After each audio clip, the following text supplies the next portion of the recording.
Hello and welcome. This is a short video to give a few options of how to get up off the floor. And I'd suggest, especially if you practice this, to do it, maybe start off on the bed, to try it on the bed first. That's going to be a good option. Maybe to have something soft to put under the head, and also have something like a chair or a wall space close by to use as support.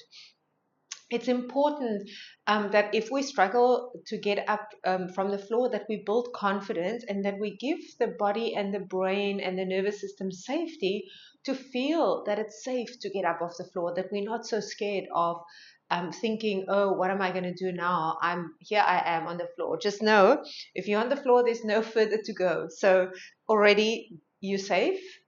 And now you're going to have options of how to get up. So let's start off lying down. So we're going to start lying down on our backs.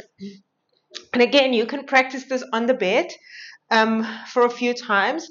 And the more we practice, the more natural this becomes. So now I'm going to give a few options of how to roll over, because how we start is very important. So the one leg can be straight and one leg can be bent. And I want you to think of your body as a log or Coke can or something solid. So I'm going to use this leg that's bent. For me, this is my right foot. Right foot is going to push in the floor, and I'm going to push my whole body and then just kind of think of rolling over like a log. So this is the first option. So you can try that and see how does that feel. You can bring your arms along. Second option is you can have both legs bent like so, and you're going to again you are going to roll over to the same side, but this time we are just simply dropping the knees and rolling the body at the same time. So whichever hand or arm is at the top, when you start practicing this, make sure that this is the side that you're strongest in. So my right hand is stronger than my left side, and I've almost rolled off my mat, so I'm just going to wiggle back to show you the next step. So now maybe you're here with both knees bent, or maybe the bottom leg is straight. Either way, we're going from here, we're coming up the same way. So this top hand, and you can even place this bottom arm, the hand flat down for extra support. Top hand is going to press strongly in the floor and let the breath help you. So here, before we come up, inhale, wide into the ribs, and then exhale, blowing out candles through your lips. And as you blow out the air, we push that top hand down into the floor and we come up onto the elbow like so. So here we are, halfway up. Well done. Okay, next is to roll over. So from here, I'm going to again give a few options. One will be easier, one will be harder for you. From here, you're just going to see what you're going to do. So again, we are pressing now with this top hand, and you can simply press and keep this bottom elbow bent, or you can decide to place two hands down. Depending on your own ability, choose the one that works for you. From here, we're going to press, lifting the hips up and rolling the hips again this way. So let me show that again. So again, use the breath. Inhale, exhale, we press one hand. And if you have the elbow down, it looks the same. Then we come up simply like that. An elbow down might feel way easier for you. So you choose. I'm just showing a lot of options so that you try them all.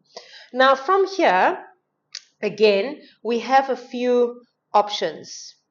We can go from here, and we're going to, without any equipment, we can go backwards. So you can start sitting the hips back towards the heels, and then pressing strongly, exhale, pressing strongly, lifting the hips off, and we're in this rounded position, and walk the hands towards your feet, and then slowly, if you need support of the wall, slowly come up from here. Okay, here we are, standing. If that doesn't work, we are from this position, and this is where you will maybe need support, because this may be very hard. So I'll show it three ways. So hands down onto the floor. The leg that's got the most mobility, step that out to the side. Now, maybe you're not able to step the foot out like that. You can take the hand and then just drag the foot along like so. And now we're in this crouch position, one leg bent, one knee down onto the floor. And if you practice this, take some support under your knees so that it's not so hard. So option number one is, like I said, have some support, some kind of support close to you. Place your hands onto the support, tuck the toes of the back foot under, and use that support. Either pull yourself towards the chair or push down and come up in this way. Okay, option number one. Or if you don't have a chair, you place one hand onto the wall, push into the wall, and this other hand can be on the floor, but might be easier to have it on your knee and push yourself up from here.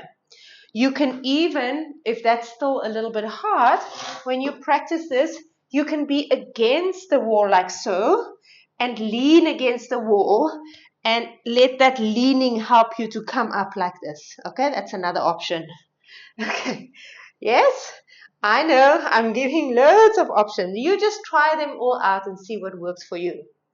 Or if you don't have any support close by, or if you get stronger and you've practiced this, what you can do is bend that front leg or bring it around with your arm. Press one hand down, and could even be nice to have some height under the hand there.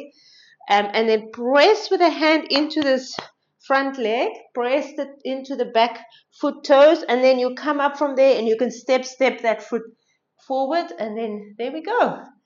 Okay, so I hope that's helpful. There was a lot of options there. Try them, practice them until they feel very easy, and that way it becomes more easeful to get off the ground. Sometimes it's hard.